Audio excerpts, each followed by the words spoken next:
Well, hello there, Marching Patriots. This is a look at excerpt 3 for chart 1. And excerpt 3 is going to start at rehearsal 26, bar 26. It starts with the mouthing. Dee, da, dee, da, dee, da, dee, dee, da, dee, da. Okay, so you get that idea. If you have mallets, please play it. If you don't, woodwinds. Any of you who read in C, go grab the part, right? You can go on where you got your part. Go get yourself a mallet 1 part, mallet 2 part if you're so inclined. Okay, some people just can't stop making music. So that's a thing. Okay, so let's talk about some stuff on the next page now. So woodwinds, you have does a really cool transition here, by the way, just from a score perspective. I thought you'd be interested to hear this. Let's actually start with that.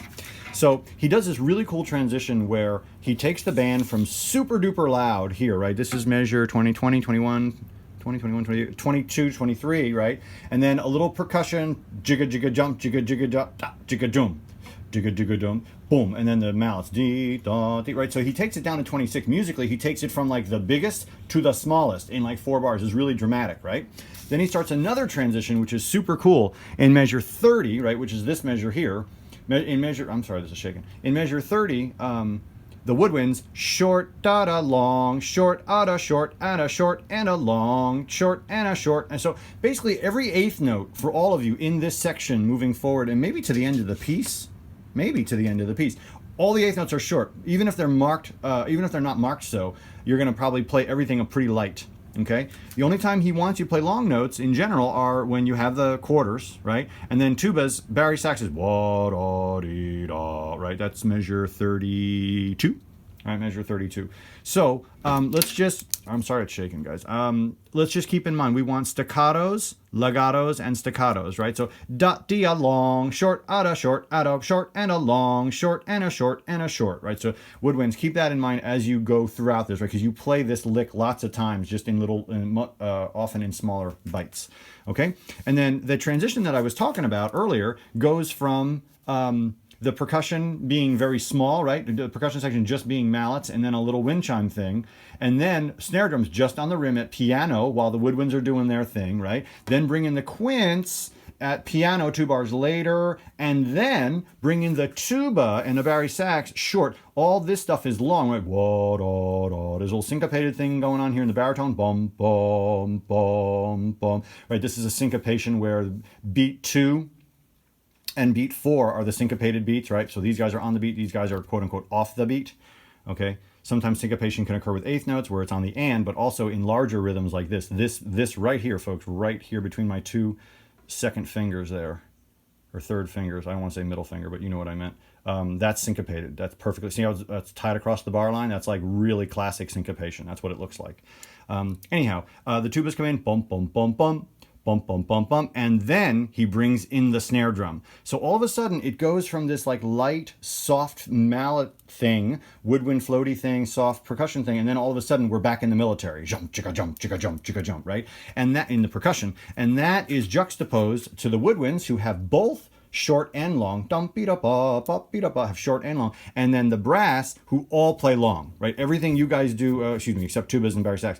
In fact, I don't know that the Barry saxes play that. I'm not sure because it's not clear in the score. I haven't looked at the part, I'll be honest with you. But yeah, trombones, baritones, you guys, all this is nice and long. Okay, now, so keep in mind, even though this stuff is long, this is the trombone part here. Trombones in measure 35. Let's make sure we cut off on beat 3 there, right? Tenor saxes and baritones, you have the same situation in measure 36. I guess I shouldn't attach the phone to the stand anymore, but that's a lesson for another time. I'm not going to start over again, no offense. So that's that. Tubas, this whole thing stays staccato all the way through. So even when we get over to measure 39, where it's not marked staccato anymore, that's going to be what we call simile, right? Simile, where you play it the same way. Okay, and then over yonder here, tubas, Barry saxes, again, off the beat. This is super important. I put some rings around this stuff because it's just that important. So, you know, ba ba ba ba ba ba ba ba ba, right? So just keep those syncopated figures going. Really, and just count. That's a big counting spot for you guys for sure to make sure that we maintain the rhythm. And then that excerpt is going to take us all up to measure 50. So let me keep talking about this for 50? Yes, 50. So we have this legato tenuto thing going on in the low brass, right? Then we add at 40, we add some high woodwinds, we add a trumpet solo. Right now, all the trumpets can learn that. I don't know if we're going to do it solo. Actually, my gut tells me we may have like 2 or 3 trumpets actually play that down an octave and support the woodwinds an octave lower. That might actually be what we end up doing. So if you're a fortuitous trumpet player and you want to learn it both in the octave it's written and the octave below, so they can be really strong. Obviously, the D cannot be taken down an octave. This stuff can't be taken. The C can't be taken. So you're going to print. You would play that D and that C in the octave it's printed. That everything else would be transposed around it. Okay, so just keep that in mind, trumpets, if you want to do that. And then this stays, this maintains legato. The percussion comes in full, right, up to mezzo forte. And then there's a lot of juxtaposition going on here. Snare drums, you just have a little bit of nice 16th notes on the rim.